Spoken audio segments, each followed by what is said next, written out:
Sutra Teratai yang menakjubkan. Bab 14, Praktik penuh kedamaian dan kebahagiaan. Sun Faxiang Sutra Teratai, episode 1433. Menegakkan sutra pada era kemunduran Dharma dan membangkitkan kemahawelas asihan. Dharma ini adalah sangat mendalam, halus, dan menakjubkan. Sulit untuk terlahirkan pada masa Buddha masih hidup dan era Dharma sejati. Era Dharma sejati, Sadharma, berlangsung selama 500 tahun.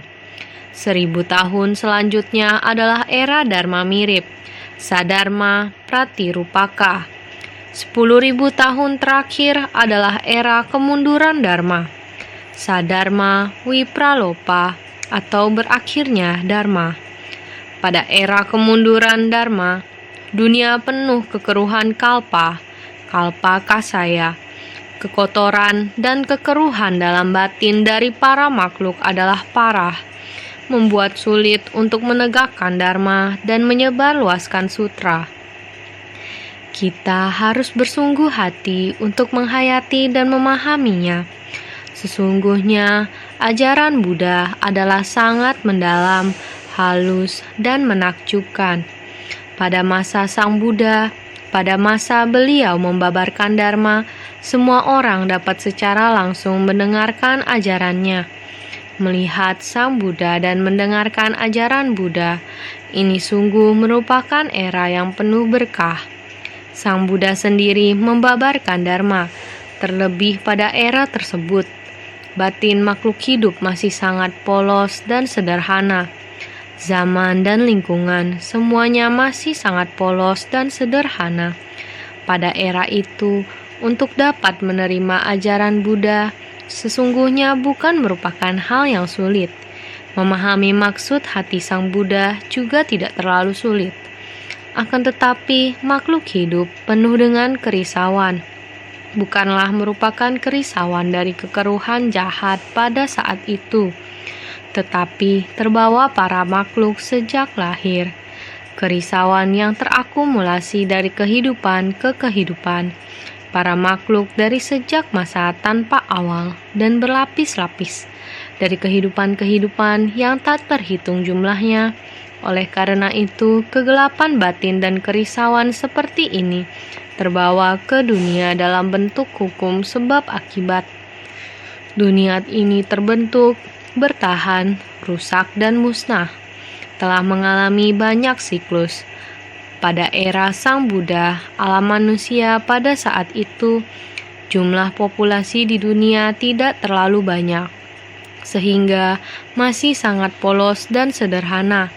Zaman masih sederhana, tetapi juga ada 4 kasta yang dibedakan dengan sangat jelas. Mereka yang miskin adalah dari kaum rakyat jelata. Mereka hidup dalam penderitaan. Miskin juga adalah melarat. Mereka yang miskin benar sangat miskin.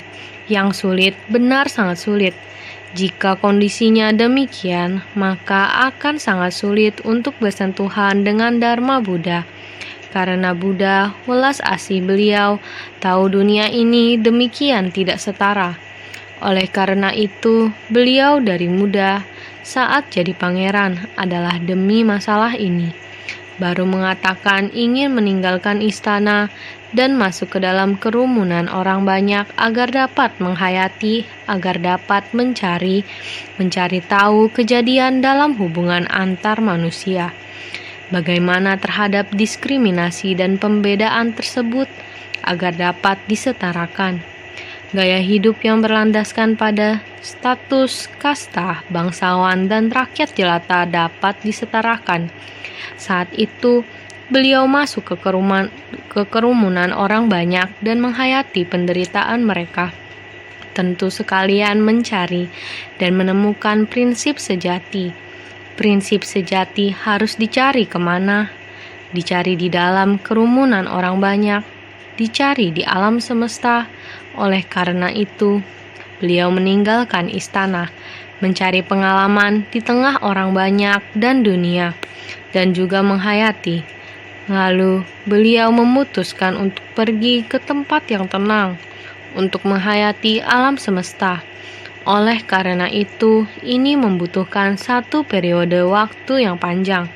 Setelah meninggalkan istana beberapa tahun, dari penuturan orang ada yang mengatakan 6 tahun, namun juga ada orang yang mengatakan 11 tahun, dan kebanyakan orang mengatakan 11 tahun, 5 tahun, terjun ke kerumunan, memahami masalah duniawi. 6 tahun di tengah alam semesta, menghayati dunia alam semesta. Dari pengalaman yang ada di luar, di tengah masyarakat, alam sekitar, dan lain sebagainya, beliau mencari tahu hal mengenai tubuh maupun kondisi batin sampai ke intinya, sehingga memahami bahwa semua orang pada dasarnya adalah satu esensi. Prinsip kebenaran ini mencari tahu seberapa dalam aspek batin kita, sehingga beliau menggunakan niatan yang tulus, dengan sungguh hati menghayati, dalam kondisi yang hening, menganalisa, dan memahami prinsip kebenaran dari manusia, serta segala permasalahan maupun materi yang ada, hingga kembali ke kondisi batin sesungguhnya diri sendiri. Dalam keheningan selama 21 hari, beliau pun tercerahkan seketika. Setelah tubuh dan batin berada dalam keheningan, kondisi di luar seharusnya sudah menjadi sangat jelas. Mencari kondisi batin hingga ke dalam. Batinnya berada dalam kondisi hening dan damai. Sama sekali tidak gejolak yang timbul. Seketika ketika langit belum terang, pada saat subuh hari, seketika melihat bintang yang bersinar terang. Dalam kondisi yang sangat hening, perlahan membuka matanya dan melihat sinar bintang yang cemerlang di langit cerah nan jauh di sana. Tiba-tiba menjadi berpadu dengan kondisi batinnya yang mendalam. Kondisi seperti ini, alam semesta dan kondisi batin menyatu menjadi kesatuan, menghayati bahwa semua orang pada dasarnya memiliki sifat hakiki tata hata. Beliau menyadari akan prinsip kebenaran dari segala sesuatu yang ada di semesta. Semua itu terserap olehnya dalam sekejap saja. Benih bibit yang kecil pun menjadi sebuah pohon besar. Sesuatu yang kecil adalah mencakup seluruh semesta. Maka alam semesta berada dalam sesuatu yang kecil yang merujuk pada tata hata kita. Tata hata menampung seluruh isi semesta. Demikianlah Buddha tercerahkan akan dharma yang halus dan menakjubkan ini. Bahkan jika mendeskripsikannya sedemikian, mendeskripsikannya dengan kata-kata, mencatatnya dengan bahasa, semua orang mendengarkan dan mencatatnya demikian, kemudian membacanya. Ini merupakan kondisi batin yang bagaimana kita telah mendengarkannya, mencatatnya sendiri, dan kemudian mengulangnya kembali. Sebenarnya kondisi bagaimana yang membuatnya tercerahkan? Kita manusia sekarang tidak dapat memahaminya. Kita hanya tahu bahwa ini mungkin adalah suatu kondisi yang sangat indah, suatu kondisi yang sangat luas dan lapang, sangat hening dan tenang, suatu kondisi yang indah dan menakjubkan. Mungkin kita bisa merasakannya seperti ini, tapi alam semesta dan batin kita, penghayatan dan kondisi batin tersebut, bagaimana kita menggambarkannya? Orang yang mendengarkan selalu dapat mendengarkan kondisi yang demikian. Namun, untuk benar-benar menghayati dan tercerahkan, masih terpaut jarak yang jauh.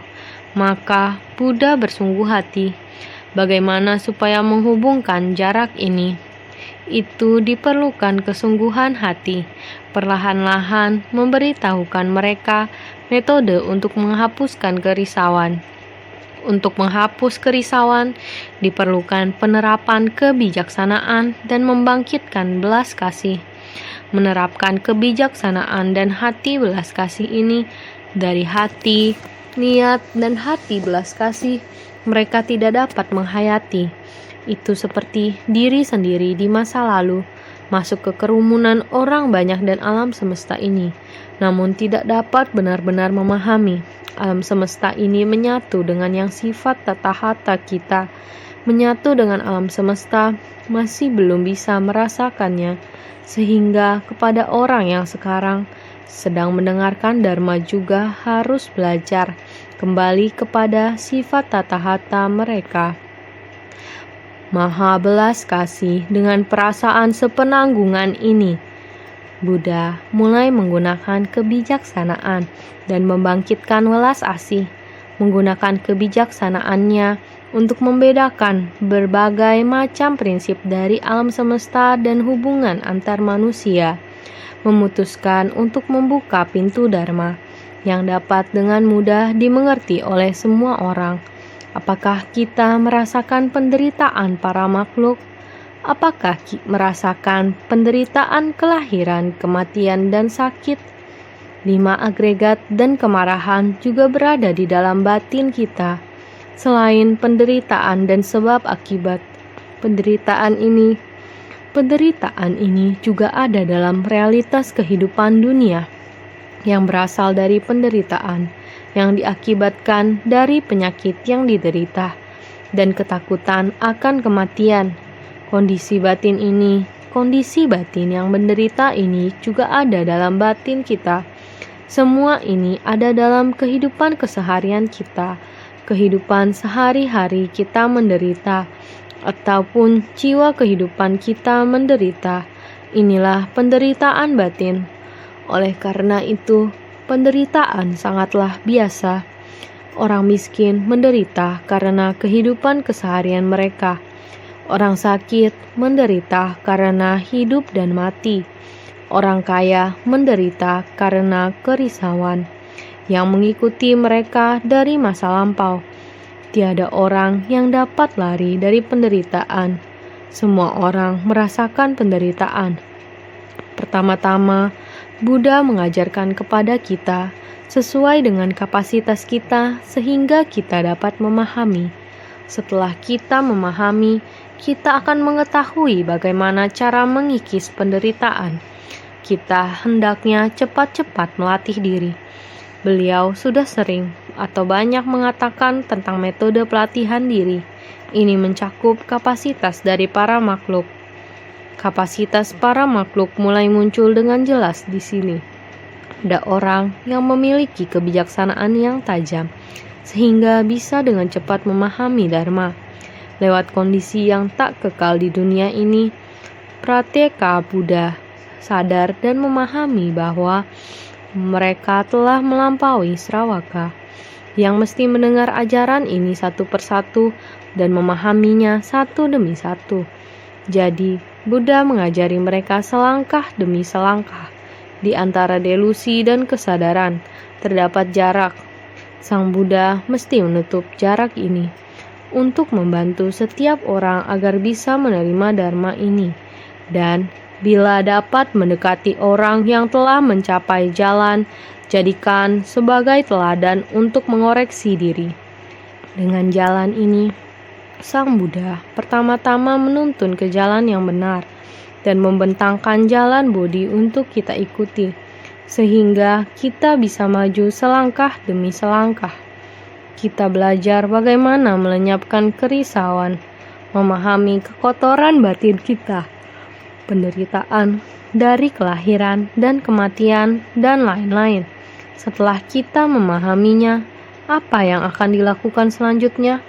Jadi kita mesti bergerak cepat untuk menapaki jalan Bodhisattva. Selama Buddha masih hidup, Sang Buddha hanya mengajarkan Dharma untuk 49 tahun. Membentangkan setiap bagian dari jalan ini sangat tidak mudah. Sedangkan kapasitas para makhluk pada masa lampau yang mana orang-orang juga memiliki kerisauan. Kita sudah mendiskusikan ini. Orang pada masa itu, meskipun sederhana, populasinya kecil. Kehidupan di masa itu sangat alamiah. Namun orang-orang masih terbagi-bagi dalam kasta, berdasarkan kekayaan dan status mereka. Orang-orang menderita karena ini. Jadi, bagi Sang Buddha, bahkan di era yang sederhana seperti itu, membantu para makhluk untuk melenyapkan kerisauan yang mereka miliki tidaklah mudah. Lihatlah Sutra Teratai.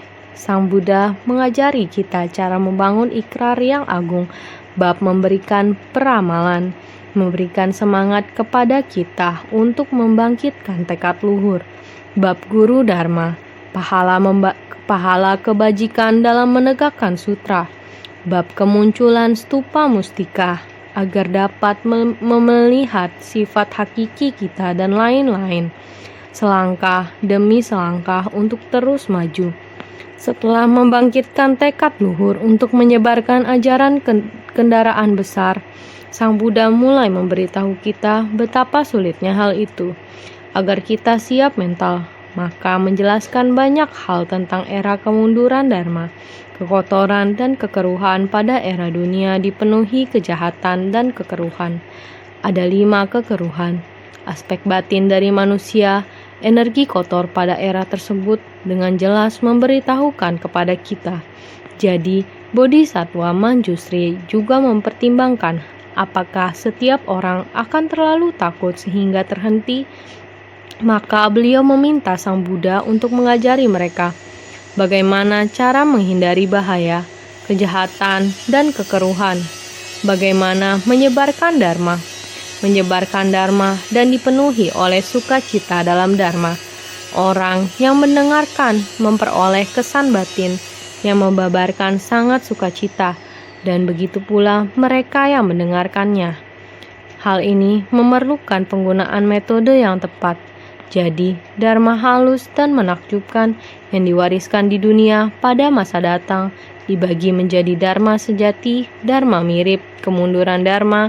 Kita harus serius membina diri, harus patuh pada aturan dan tidak melewati batas kepatutan. Benar-benar harus bersungguh hati. Dharma Buddha tidak membedakan antara kaya dan miskin, bangsawan dan rakyat jelata, perbedaan antara pria dan wanita. Hanya saja di dalam kehidupan sehari-hari ini terdapat bermacam-macam ketidaknyamanan. Jadi hanya ada perbedaan yang demikian. Bagaimana metode menyebarkan Dharma sejati ke dunia luar? Maka ini akan ada sedikit rintangan. Jadi hanya 500 tahun, Dharma mirip 1000 tahun. Setelah itu selanjutnya pelan-pelan memasuki era kemunduran Dharma. Berapa lamakah era kemunduran Dharma? Puluhan ribu tahun masa kemunduran Dharma. Pada era kemunduran Dharma ini, secara perlahan-lahan batin manusia merosot, dan seiring dengan kemerosotan batin manusia, Dharma memasuki era kemunduran, dan batin dari para makhluk terus terbebani oleh kekotoran dan kekeruhan. Energi keruh ini sangat berat. Kekuatan karma dari para makhluk semakin lama semakin berat. Jadi, menegakkan Dharma dan menyebarluaskan sutra. Jalan ini sangat susah ditapaki. Ini adalah 3 era dari Dharma Buddha. Seperti inilah 3 era dari Dharma sejati, Dharma mirip dan kemunduran Dharma. Hingga era kemunduran Dharma sudah berjarak sangat lama dengan masa Buddha masih hidup. Secara perlahan-lahan sudah keluar dari jalur dan jauh dari jalan. Karma buruk kolektif membuat bencana terus berdatangan. Ajaran sejati berubah menjadi tidak ada artinya. Bagi mereka yang berikrar untuk menegakkan sutra dan menyebarluaskan Dharma, hendaknya menerapkan 3 prinsip penyebaran Dharma dan 4 praktik penuh kedamaian dan kebahagiaan. Kita harus mengetahui bahwa Dharma sejati ini, Dharma mirip, kemunduran Dharma. Ketiga masa periode ini, masa kemunduran Dharma, berarti berjarak dengan masa Buddha masih hidup. Terpisah sangat jauh dengan masa Buddha masih hidup. Lebih dari 2000 tahun dengan kita yang sekarang. Semakin lama akan berjarak semakin jauh. Berjarak sangat jauh dengan masa Buddha masih hidup. Maka dengan demikian, secara perlahan-lahan sudah keluar dari jalur dan jauh dari jalan. Makhluk duniawi dengan perlahan-lahan menyimpang dari etika dan moral, Orang sekarang dengan keduniawiannya, bukankah seperti ini? Tatanan etika dan moral sudah semakin menipis. Oleh karena itu, para makhluk menciptakan karma kolektif, terus-menerus mengarah kepada nafsu keinginan itu dan terus mengejarnya. Mengejar nafsu keinginan yang mana tidak ada ujung dan batasnya. Sehingga yang seperti ini dengan perlahan semua makhluk membuat karma, ditambah dengan terakumulasinya karma kolektif, sehingga mempengaruhi alam semesta, sehingga yang sekarang dinamakan pencemaran udara, banyak bencana yang terjadi. Maka dari itu, ini disebabkan oleh karma kolektif dari para makhluk. Bencana semakin sering dan terjadi terus-menerus di mana-mana di dunia internasional. Melihat dunia secara makro, begitu banyak bencana yang terjadi di dunia internasional. Pengungsi akibat bencana alam, pengungsi akibat bencana yang disebabkan manusia. Ada juga bencana yang disebabkan karena batin, pengungsi akibat batin dan pikiran. Karma kolektif terus mendatangkan kesulitan. Bencana terus-menerus terjadi. Oleh sebab itu, ajaran sejati seterusnya perlahan-lahan menjadi tidak berarti. Bagaimana cara kita mengajarkan ajaran sejati ini? Cara mengajar guru di masa lalu dengan cara mengajar yang sekarang tidaklah sama. Cara ayah mengajar anak-anak mereka di masa lalu berbeda dengan cara orang tua mendidik anak mereka sekarang. Maka ajaran sejati berubah menjadi tidak ada artinya. Pendidikan yang sesungguhnya semakin lama semakin melemah. Oleh sebab itu, bagi mereka yang berikrar untuk menegakkan sutra dan menyebarluaskan dharma, jika ada orang yang mau bersikap adil dan mengembalikan dharma ini ke dunia, serta menyebarluaskan dharma ini agar dharma benar dapat menetap di dunia, maka harus hendaknya menerapkan 3 prinsip penyebaran dharma dan 4 praktik penuh kedamaian dan kebahagiaan. Kita semua harus mengingat 3 prinsip penyebaran dharma: kemahawelas asihan sebagai kediaman, kelembutan dan kesabaran sebagai jubah, kekosongan dari segala fenomena dharma sebagai tata. Hendaknya membabarkan dharma ketika berada di sini. 4 praktik dengan tubuh, ucapan, pikiran, dan ikrar agung adalah bagaimana kita mempraktikannya di dunia untuk dapat mendorong dan memajukan Dharma Buddha, ajaran kendaraan besar.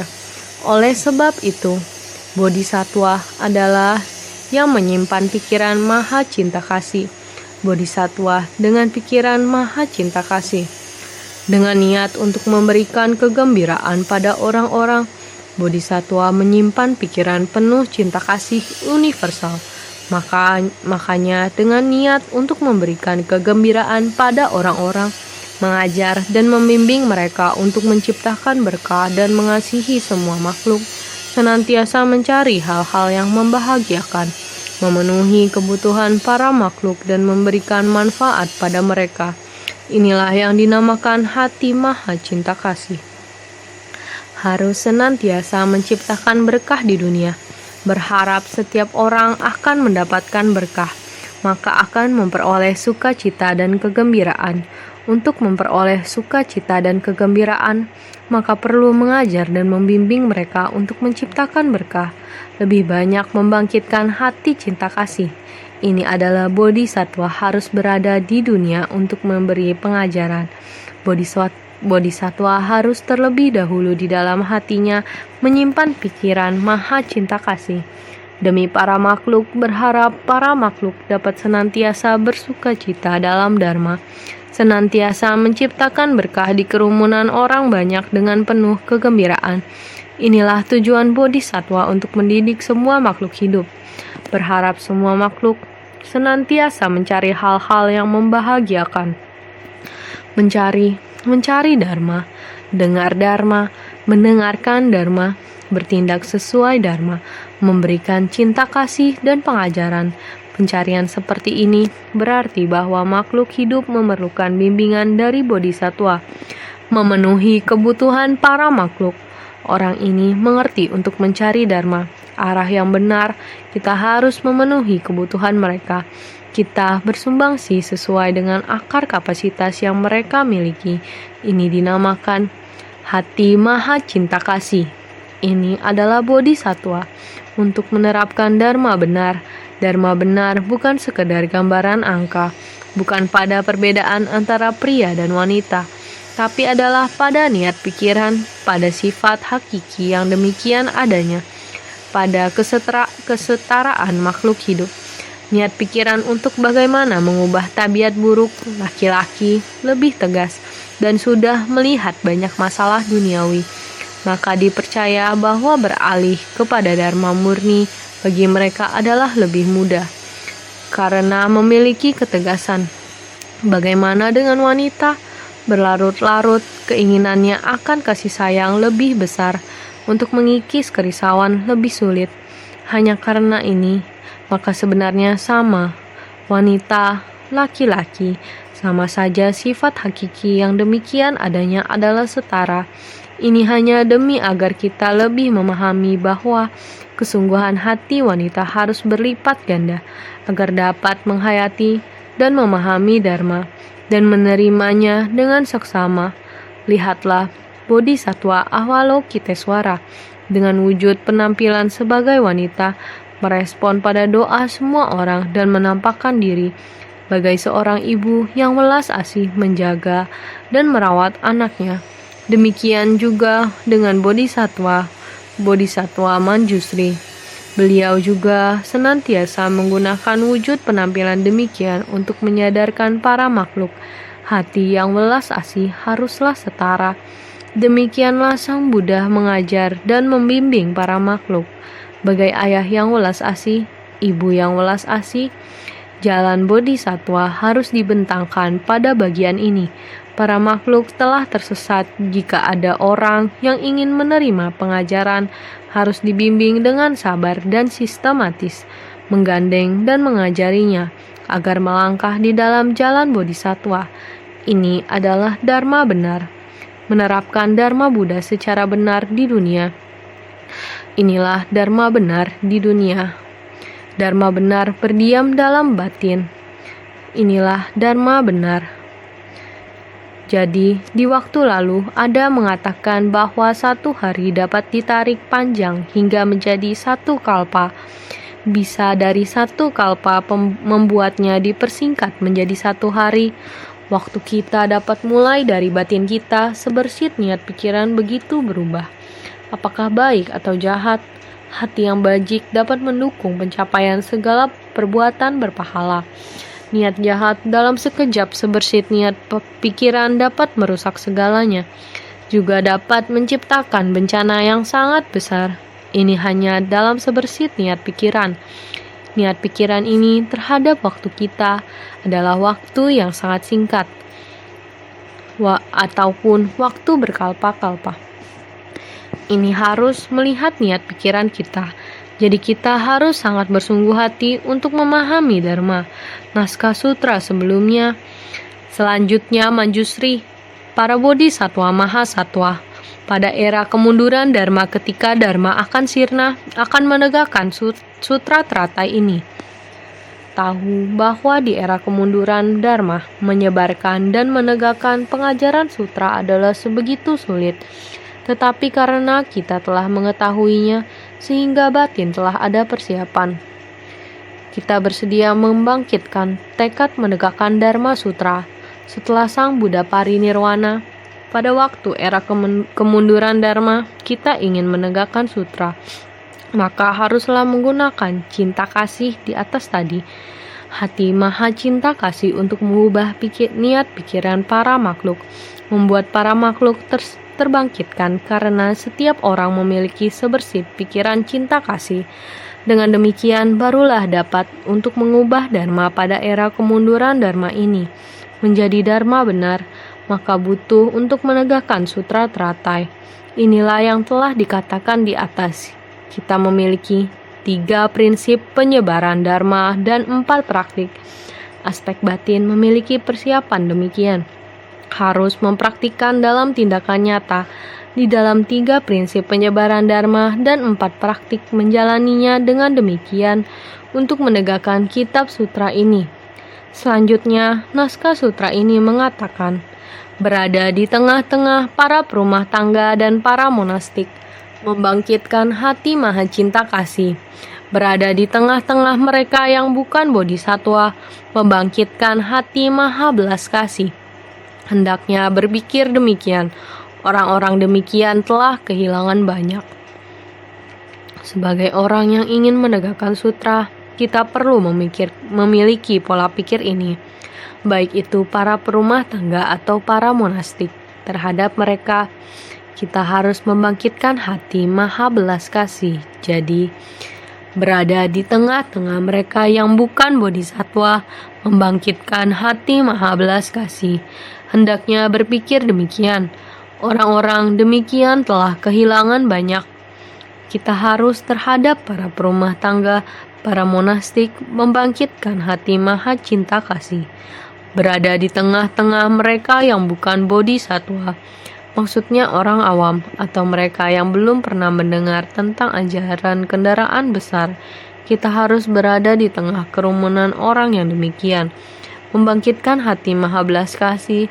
Hendaknya kita mempunyai pikiran bahwa mungkin ada orang yang belum pernah bertemu Dharma Buddha, ataupun jika sudah bertemu dengan Dharma Buddha, tapi belum pernah mendengar tentang ajaran kendaraan besar. Terhadap orang-orang seperti ini, kita harus membangkitkan rasa belas kasih dan menaruh iba, karena sehubungan dengan Dharma Buddha, mereka kehilangan banyak. Maka kita harus membangkitkan hati maha belas kasih. Berada di tengah-tengah para perumah tangga dan para monastik, membangkitkan hati maha cinta kasih. Hendaknya ketika berada di tengah-tengah pria baik hati dan wanita berkeyakinan atau para anggota sangha dapat membangkitkan hati maha cinta kasih untuk memberikan kebahagiaan pada orang, baik para perumah tangga ataupun para monastik. Berhubung mereka menegakkan sutra ini dan menjalankan praktik dari kendaraan besar, pasti akan bahagia kalau mendapatkan buah dari kendaraan besar. Bodhisatwa ingin memberikan berkah dan kebahagiaan kepada para makhluk, makanya membangkitkan hati maha cinta kasih. Oleh karena itu, hendaknya ketika berada di tengah-tengah pria baik hati dan wanita berkeyakinan atau para anggota sangha, haruslah demikian, membangkitkan maha cinta kasih. Kita harus membimbingnya dengan baik, memberi semangat kepada mereka, bahwa rasa berbahagia akan timbul ketika membantu orang lain. Ketika kita mampu membantu orang lain, sehingga baik perumah tangga ataupun para monastik, semua orang yang menegakkan sutra dan melatih serta mempraktikkan ajaran kendaraan besar, pasti akan bahagia kalau mendapatkan buah dari kendaraan besar. Kita harus membimbing mereka. Demikian juga dengan diri kita sendiri. Terhadap ajaran kendaraan besar, kita harus sepenuh hati giat bersemangat. Di samping itu, kita juga harus membangkitkan tekad untuk menyelamatkan orang-orang ini. Seperti yang telah kita bicarakan, setiap orang adalah nahkoda kapal besar. Setiap orang memiliki kapal besar, juga memiliki kereta lembu putih yang besar. Kita mengendalikannya sendiri. Kita dapat menyeberangi pantai ini hingga ke pantai seberang. Kita juga bisa membawa banyak orang secara bersamaan mencapai pantai seberang, prinsip yang sama. Oleh karena itu, pasti akan bahagia kalau mendapatkan buah dari kendaraan besar. Mencapai pantai seberang adalah sesuatu yang membahagiakan. Bodhisatwa ingin memberikan berkah dan kebahagiaan kepada para makhluk, makanya membangkitkan hati maha cinta kasih. Bodhisatwa sama halnya dengan unit kapal cinta kasih. Bodhisatwa Avalokitesvara senantiasa menyeberangkan para makhluk dengan perahu cinta kasih. Inilah Bodhisatwa. Berada di tengah-tengah mereka yang bukan bodhisatwa, membangkitkan hati maha belas kasih bagi orang-orang yang tidak menjalankan praktik bodhisattva dan melekat pada pandangan sesat, seharusnya membangkitkan hati maha belas kasih untuk mencabut penderitaan mereka. Orang-orang yang selama ini tidak mau menjalankan praktik bodhisattva ini berprasangka buruk. Oleh karena itu, mereka melekat pada kesesatan, melekat pada pandangan sesat ini. Orang-orang seperti ini, kita harus membangkitkan hati maha belas kasih kepada mereka. Untuk mencabut penderitaan mereka, kami mendengar Hong Chan berbagi dengan semua orang bagaimana dia memperkenalkan cuci kepada semua orang dan berupaya agar mereka dapat memahami apa yang dilakukan cuci, sehingga mereka tidak salah paham, agar mereka tidak, dan lain-lain. Dengan prinsip kebenaran yang sama terhadap orang yang tidak memahami, yang berprasangka buruk, kita tidak boleh mengecualikan mereka. Kita harus berusaha mencabut kerisauan dalam batin mereka. Tidak peduli itu adalah penolakan sengaja atau kesalahpahaman, kita harus menjelaskan kepada mereka agar mereka jelas. Tidak hanya jelas saja, kita juga bisa mengajaknya menikmati kebahagiaan mendasar dalam membantu sesama, sehingga dia juga bisa merasakan sukacita dan kebahagiaan, serta memberi manfaat bagi ketentraman masyarakat. Inilah yang seharusnya kita yang membangkitkan tekad bodhisattva harus melakukannya. Para bodhisattva di tengah-tengah para praktisi dua kendaraan seharusnya membangkitkan hati maha belas kasih, mencabut penderitaan dari siklus kelahiran dan kematian perubahan, parinamiki, jara marana, dan memberikan kebahagiaan dari kendaraan tunggal dan kebijaksanaan dari para Buddha. Para praktisi sudah memahami, lahir, menjadi tua, sakit, dan mati adalah penderitaan. Setelah melenyapkan kerisauan, mereka tidak berani masuk ke kerumunan orang banyak. Kita harus memberikan dorongan kepada mereka. Sama saja hukum alam di dunia. Tidak ada seseorang yang tidak mengalami lahir, menjadi tua, sakit, dan mati. Kita harus bersungguh-sungguh menciptakan berkah. Tubuh merupakan sarana pelatihan diri. Kita bisa menyadarkan diri sendiri dan juga orang lain, memberi manfaat pada diri sendiri dan orang lain bersama-sama sampai ke pantai seberang. Kita harus sungguh-sungguh membimbing dan menyadarkan mereka. Jadi, di antara praktisi dua kendaraan Dhyana, kita harus membangkitkan hati maha belas kasih, menarik mereka keluar dari penderitaan, supaya mereka terbebas dari samsara perubahan. Karena samsara perubahan adalah batin yang berubah. Dengan mengerti samsara fragmentaris, mereka dapat mengetahui hukum alam di dunia, tetapi tidak tahu tentang batin yang berubah. Mereka takut dharma terkondisi, sehingga mereka menolak dharma terkondisi, melekat pada dharma tak terkondisi, sehingga mereka tidak bisa menyempurnakan 6 paramita dan segala praktiknya. Tidak ada pencapaian dalam hal 6 paramita dan segala praktiknya, seperti yang dikatakan tadi. Sifat hakiki yang demikian adanya sudah dibangkitkan. Sang Buddha menggunakan berbagai metode membentangkan jalan bagian pertama. Bagian kedua, masih ada bagian ketiga. Masih ada jarak yang harus ditempuh. Tetapi jalan bagian ketiga ini belum dibentangkan. Jika kita sendiri tidak membentangkan jalan bagian ini dengan cinta kasih, lalu menapakinya, maka jalan bodhisattva ini tidak akan berhasil diselesaikan. Buah kebudahan tidak akan terwujud atau tercapai. Jadi, kita harus pelan-pelan memberikan mereka dorongan. Bahkan batin, samsara perubahan harus kita cabut, supaya mereka berubah dari dua kendaraan menjadi kendaraan tunggal, mencapai kebahagiaan dan kebijaksanaan dari para Buddha. Kemahatahuan sarwajnata pengetahuan akan jalan pencerahan, marga jenata, kebijaksanaan menyeluruh, sarwata jenana, biarlah mereka setahap demi setahap menghayati dalamnya kebijaksanaan ini, sehingga Bodhisattva ingin membebaskan mereka dari penderitaan, makanya membangkitkan hati maha belas kasih. Hati welas asih ini semuanya dibangkitkan demi para makhluk, makanya disebut praktik yang memberi manfaat pada orang lain.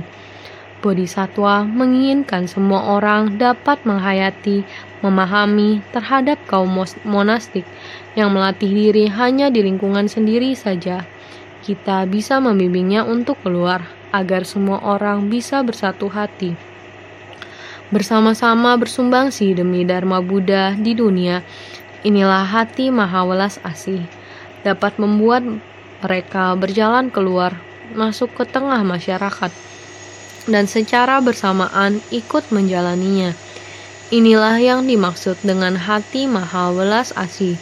Semoga semua orang dapat melepaskan diri dari pikiran melekat pada diri sendiri dan mementingkan diri sendiri, sehingga dapat membimbing mereka untuk berjalan keluar. Hati welas asih ini semuanya dibangkitkan demi para makhluk, makanya disebut praktik yang memberi manfaat pada orang lain. Inilah mengapa kita harus memberi manfaat pada orang lain. Kita harus memberikan perhatian pada mereka. Ada yang baru saja mulai menjalani pelatihan diri. Hanya saja hati mereka utamanya memikirkan diri sendiri, sehingga tidak dapat berjalan keluar. Kita harus mengusahakan berbagai metode agar mereka dapat dibimbing keluar. Baik mereka yang sudah menerima Dharma Buddha ataupun yang belum menerima Dharma Buddha, kita semua mengharapkan dia dapat menuju ajaran kendaraan besar. Ini adalah pertimbangan demi memberikan manfaat bagi orang lain, bukanlah melulu mempertimbangkan diri sendiri, juga mempertimbangkan orang lain. Sebenarnya, dengan kita mempertimbangkan orang lain, maka pada saat yang bersamaan kita juga sudah turut dipertimbangkan.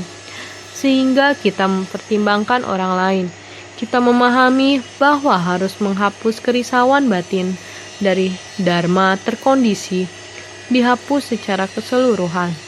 Menghapus kerisauan dari dharma terkondisi ini bukan berarti kita tidak melakukan apapun. Dharma terkondisi ini karena banyak kerisauan yang timbul dari kerumunan orang banyak, kita harus terlibat. Barulah kita dapat memahami asal-usul kerisauan.